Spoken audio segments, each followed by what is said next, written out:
تو دولت کا انتظام کر دیا جائے، اگر سواری کی ضرورت ہے تو سواری کا انتظام کر دوں، اگر کھانا چاہیے تو میرے گھر چلو، میں کھانے کے لیے انتظام کر دوں، لباس چاہیے، قیام کے لیے گھر چاہیے، جو حاجت ہو بتاؤ، میں تمہاری حاجت پوری کروں گا۔ امام کے اس سلوک سے وہ اتنا متاثر ہوا اور شرمندہ ہوا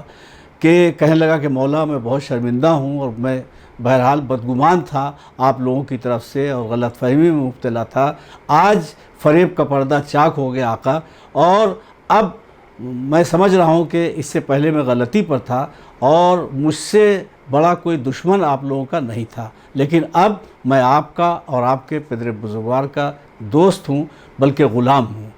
تو گویا دل پہ اثر ہوا امام کے اس سلوک کا، ورنہ جب وہ برا بھلا کہہ رہا تھا ایسے حالات میں غصے کا ضبط کرنا بہت مشکل تھا۔ وہ صرف امام حسن علیہ السلام ہی کو برا بھلا نہیں کر رہا تھا بلکہ مولا علی کی شان میں گستاخی کر رہا تھا، اور شامی مزاج اس طریقے سے ڈھالے گئے تھے، شام کے رہنے والوں کے مزاج اس طریقے سے ڈھالے گئے تھے کہ وہ بدگمان تھے مولا کائنات اور مولا کائنات کے بچوں کی طرف سے، ان کے بیٹوں کی طرف سے، ان کے گھرانے کی طرف سے شام کے رہنے والے بدگمان تھے۔ لیکن جیسے جیسے گویا پردہ ہٹتا تھا لوگ متاثر ہوتے تھے ائمہ کرام علیہ السلام کے کریکٹر اور کردار اور ان کی سیرت سے، اور گویا ندامت اور پشیمانی کا اظہار کر کے ساتھ ہو لیتے تھے اور کہتے تھے کہ اب گویا آپ کی ہم غلامی میں آ گئے۔ دوسرا واقعہ امام زین العابدین علیہ السلام کا ہے۔ امام سید سجاد علیہ السلام کا جو واقعہ ہے وہ بھی بہت ہی حیرت انگیز ہے، اور واقعی یہاں پہ غصے کو ضبط کرنا یا حسن سلوک کرنا بہت مشکل کام تھا۔ یہ اماموں کا ہی کلیجہ اور ہمارے ائمہ علیہ السلام کی ہی سیرت ہے، ورنہ عام لوگوں کے بس کی بات نہیں ہے۔ ہاں البتہ چونکہ اب ان کی سیرت ہمارے لیے نمونہ عمل ہے، لہٰذا ہماری کوشش یہ ہونی چاہیے کہ ہم بھی اپنے دشمنوں کے ساتھ ویسے ہی سلوک کر کے ان کا دل جیتنے کی کوشش کریں۔ امام زین العابدین علیہ السلام کا واقعہ یہ ہے کہ حسین ابن نمیر، بعض لوگ حسین ابن نمیر بھی کہتے ہیں لیکن حسین ابن نمیر، جو کربلا میں ہم شکل پیغمبر حضرت علی اکبر علیہ السلام کا قاتل ہے، اور جسے واقع کربلا کے بعد یزید کی طرف سے حکم ملا کہ خانہ کعبہ کو نقصان پہنچائے، چنانچہ وہ گیا، اس نے سنگباری کی، خانہ کعبہ میں آگ لگایا، خانہ کعبہ کی بے حرمتی کی اور کافی نقصان پہنچایا۔ اسی دوران یزید کی موت کی اطلاع ملی تو اب حالات بدل گئے۔ حالات یوں بدل گئے کہ عبداللہ ابن زبیر نے خود گویا کوشش یہ کی کہ حسین ابن نمیر کا خاتمہ کر دے، وہ بھاگ کر پھر مدینے پہنچا، اور اتفاق سے اس کی ملاقات امام زین العابدین علیہ السلام سے ہو گئی۔ وہ کھانے کا سامان لوگوں میں تقسیم کرنے کے لیے لے جا رہے تھے، حسین ابن نمیر سے ملاقات ہوئی تو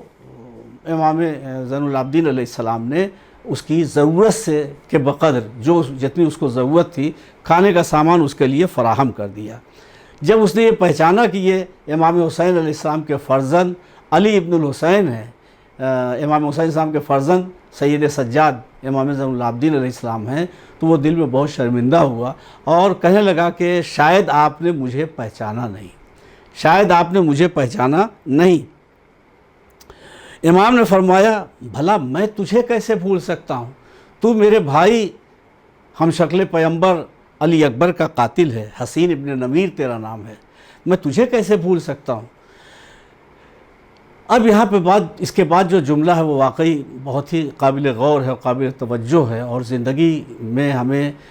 گویا برتنا چاہیے اس جملے کے جو اثرات ہیں، ان اثرات کا ہماری زندگی میں بھی ظاہر ہونا ضروری ہے۔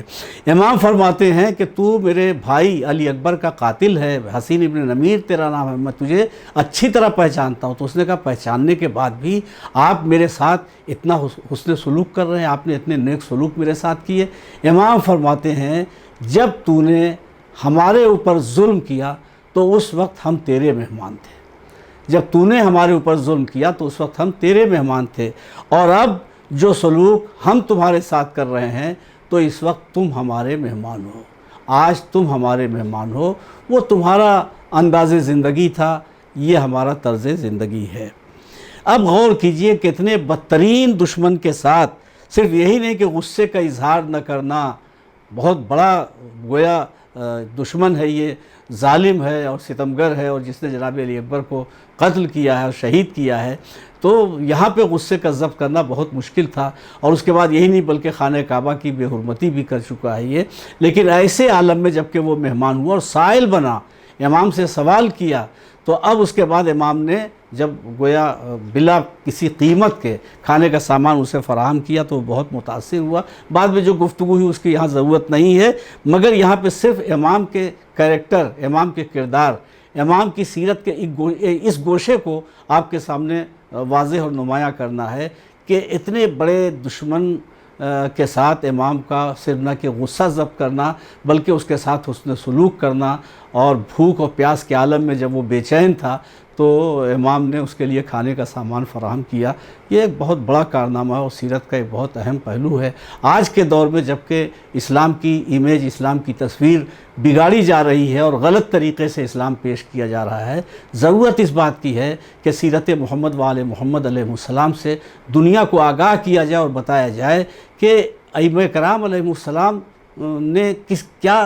سیرت پیش کی ہے، ان کا کریکٹر کیا رہا ہے، اپنے دشمنوں کے ساتھ ان کا سلوک کیا رہا ہے۔ آپ غور کریں فتح مکہ کے موقع پر رسول کا کیا سلوک رہا، ابن ملجم سامنے آیا تو مولا کائنات کا کیا سلوک رہا، جو برا بھلا کہہ رہا ہے امام حسن کو، مولا کائنات کو، اس کے لیے امام حسن علیہ السلام کا کیا سلوک ہے۔ خود امام حسین علیہ السلام کربلا میں پوچھتے ہیں کہ بتاؤ میری خطا کیا ہے، کس جرم میں تم لوگ مجھے قتل کر رہے ہو، کس جرم میں تم لوگ میرا خون حلال سمجھے ہوئے ہو۔ تو آپ ذرا غور فرمائیں۔ پھر امام زین العابدین علیہ السلام کا حسین ابن نمیر کے ساتھ یہ سلوک، ہمارے تمام ائمہ کرام نے جو گویا اپنے دشمنوں کے ساتھ اس نے سلوک کیا ہے، ضرورت اس بات کی ہے کہ زمانے کے سامنے سیرت کے یہ اہم گوشے پیش کیے جائیں، جس سے پتہ چلے کہ جب دشمنوں کے ساتھ یہ حسن سلوک ہے تو پھر اپنوں کے ساتھ یا جنہوں نے کوئی اذیت نہ پہنچائی ان لوگوں کے ساتھ ہمارے ائمہ کرام کا سلوک کیا رہا ہوگا۔ انسانیت کی اعلیٰ قدریں اگر تلاش کرنی ہیں تو محمد و آل محمد علیہ السلام کے زیر سایہ آ کر کے ہی انسانیت کی اعلیٰ قدریں آپ کو مل سکتی ہیں۔ اور اگر آل محمد علیہ السلام کی سیرت اسلام کی تاریخ سے الگ کر دیں گے تو پھر اس کے بعد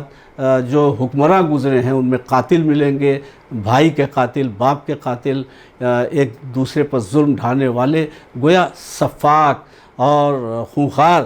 قسم کے کریکٹر اور کردار آپ کو ملیں گے، جن کے کردار کو دیکھ کر دوسروں کو یہ شبہ ہوتا ہے کہ اسلام آتنکوادیوں کا مذہب ہے، اسلام دہشت گردوں کا مذہب ہے۔ اسلام کو اگر سمجھنا ہے تو سیرت محمد و آل محمد علیہ السلام سے ہی سمجھا جا سکتا ہے۔ اب آئیے غصے کے سلسلے میں کچھ حدیثوں پر بھی غور کر لیں، جو احادیث و روایت ہیں کچھ اس پر بھی غور کر لیں۔ حضرت امام جعفر صادق علیہ السلام فرماتے ہیں کہ غصہ تمام برائیوں کی کنجی ہے۔ نبی کریم صلی اللہ علیہ وآلہ وسلم کا ارشاد ہے کہ غصہ شیطان کی آگ کا ایک شعلہ ہے۔ حضرت علی علیہ السلام کا فرمان ہے کہ غصے سے پرہیز کرو، اس کی ابتدا دیوانگی اور انتہا پشیمانی اور شرمندگی ہے۔ حضرت صلی اللہ علیہ وآلہ وسلم کا قول ہے کہ حقیقت میں پہلوان وہ ہے، شجاع وہ ہے، بہادر وہ ہے، طاقتور وہ ہے۔ اور اس چیز کو رسول خدا صلی اللہ علیہ وسلم نے 3 مرتبہ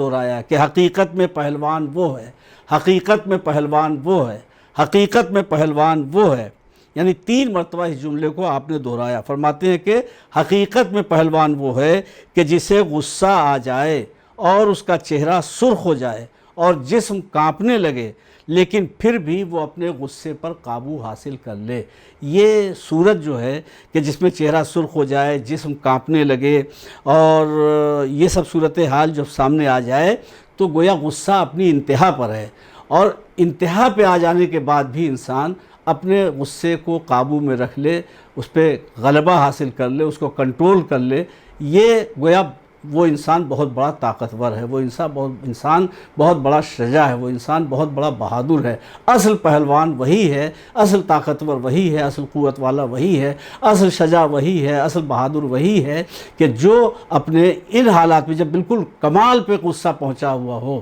ایسے موقع پر بھی غصے کو ضبط کر لے، کوئی ایسا عمل نہ انجام دے کہ جس کی وجہ سے بعد میں اسے ندامت کا سامنا کرنا ہو، شرمندگی کا سامنا کرنا ہو، یا اس غصے کے ذریعے سے وہ خود اپنا نقصان کر لے یا اپنے گھرانے کا نقصان کر لے۔ دیکھیے ایسا ہوتا ہے کبھی کبھی ہم ذرا سا بھی کوئی بات ہوئی اور غصے ہو گئے، تو اب اس غصے ہونے کی وجہ سے مجلس ہوئی، محفل ہوئی، شادی بیاہ، یہاں وہاں آنا جانا سب ترک کر دیتے ہیں، یعنی بجائے اس کے کہ ہم گویا حسن سلوک کریں، گویا بالکل رشتہ منقطع کر لیتے ہیں اور قطع تعلق کر لیتے ہیں، آنا جانا ترک کر دیتے ہیں اور بات چیت بند کر دیتے ہیں، بلکہ کوشش یہ کرتے ہیں کہ اس کو ہم نقصان پہنچائیں، اینٹ کا جواب پتھر سے دیں۔ مگر ہمارے ائمہ کرام نے بتایا ہے کہ غصے کو ضبط کرنے کی جزا کیا ہے، غصہ ضبط کرنا کتنی اہمیت کا حامل ہے۔ مولا کائنات امیر المومنین علیہ السلام فرماتے ہیں کہ لوگوں میں سب سے زیادہ طاقتور وہ ہے جو غصے پر قابو حاصل کر لے۔ مولا فرماتے ہیں تم میں سب سے زیادہ طاقتور وہ ہے جو غصے پر قابو حاصل کر لے۔ امام محمد باقر علیہ السلام ہمارے 5ویں امام فرماتے ہیں کہ غصے کو پی جانے سے بڑھ کر کوئی طاقت نہیں ہے، یعنی سب سے بڑا طاقتور وہ ہے جو غصے کو ضبط کر لے، جو غصے کو پی جائے، جو غصے پہ اپنا کنٹرول حاصل کر لے اور کوئی ایسا عمل انجام نہ دے کہ جو نقصان یا اذیت کا سبب بنے۔ یہ وہ مقامات ہیں جہاں غصے کی مذمت کی گئی ہے، جہاں غصے کی برائی کی گئی ہے اور غصے پر کنٹرول کرنے کی تعریف کی گئی ہے۔ جو شخص غصے پر قابو حاصل کر لیتا ہے اس کی تعریف کی گئی ہے اور غصہ کرنے کی مذمت کی گئی۔ یہ وہ مقامات تھے جن کی طرف ہم نے اشارہ کیا، اور بھی بہت سے مقامات ہیں لیکن ہم نے صرف مثال کے طور پر کچھ چند پہلو آپ کے سامنے پیش کر دیے ہیں۔ اب غصے کا دوسرا رخ ملاحظہ فرمائیں۔ وہاں غصہ نہ کرنا یہ ممدوح تھا، غصہ نہ کرنا یہ مدح کا سبب تھا، غصہ نہ کرنا یہ تعریف اور تحسین کا سبب تھا، لیکن اب وہ مقامات ہیں جہاں غصہ کرنا چاہیے، جہاں مذہب نے حکم دیا ہے کہ غصہ کرو، جہاں مذہب خاموش رہنے کی اجازت نہیں دیتا۔ عام حالات میں اگر آپ کے اختیارات ہیں، آپ کے امکان میں ہیں، تو وہاں مذہب آپ کو چپ رہنے کے لیے نہیں کہتا بلکہ کہتا ہے کہ اپنے غصے کا اظہار کرو۔ جہاں غصہ ہونے کی دعوت دی گئی ہے، قرآن مجید میں بھی، احادیث میں بھی، روایات میں بھی، اور انبیاء کرام، تمام انبیاء کرام کے ہاں سیرت کا یہ پہلو ملے گا جنہوں نے بتایا کہ کہاں غصہ کرنا چاہیے اور کہاں غصہ نہیں کرنا چاہیے۔ مقصد یہ ہے کہ جو بھی کام ہو وہ برمحل ہونا چاہیے۔ محل اگر ہے غصے کا تو وہاں غصہ نہ کرنا یہ بزدلی ہے، اور اگر گویا اہم محل نہیں ہے غصے کے اظہار کا تو وہاں پہ اگر غصے کو کنٹرول میں کر لے تو اب وہاں پہ مدح کی گئی ہے ایسے شخص کی کہ جس نے غصے کو اپنے قابو میں کیا ہے۔ اب کہاں پہ غصہ کرنے کا حکم دیا ہے، کہاں پہ غصہ کرنے کی تاکید کی گئی ہے، کہاں پہ غصہ کرنے کی دعوت دی گئی ہے، حکم ہوا ہے کہ غصہ کرو، اپنے غصے کا اظہار کرو، وہ کون سے مقامات ہیں؟ یہ وہ غصہ ہے جو خدا کے خلاف، خدا کے حکم کے خلاف کوئی کام ہو رہا ہو، یا کہیں پہ حق بات کہنی ہو تو حق کے خلاف کوئی بات کہی جا رہی ہو تو وہاں پر اپنے غصے کا اظہار کرنا چاہیے۔ شریعت نے حکم دیا ہے کہ اپنے غصے کا اظہار کرو تاکہ سامنے والے کو پتہ چلے کہ اس نے غلطی کی ہے۔ چنانچہ سورہ توبہ آیت نمبر 73 میں ارشاد ہو رہا ہے، اے پیغمبر کفار و منافقین سے جہاد کیجئے اور ان پر سختی کیجئے۔ اسی طرح سورہ فتح آیت نمبر 29 میں مومنین کی ایک بہترین صفت، ممدوح صفت، قابل مدح صفت کیا بیان ہوئی ہے؟ اشداء علی الکفار، کفار کے ساتھ سخت رویہ رکھنے والے ہیں۔ تو یہ گویا مقام مدح میں یہ فضیلت بیان کی گئی ہے۔ جو نافرمان ہیں، خدا کے حکم کی مخالفت کرنے والے ہیں، سرکشی کرنے والے ہیں، خدا کے احکام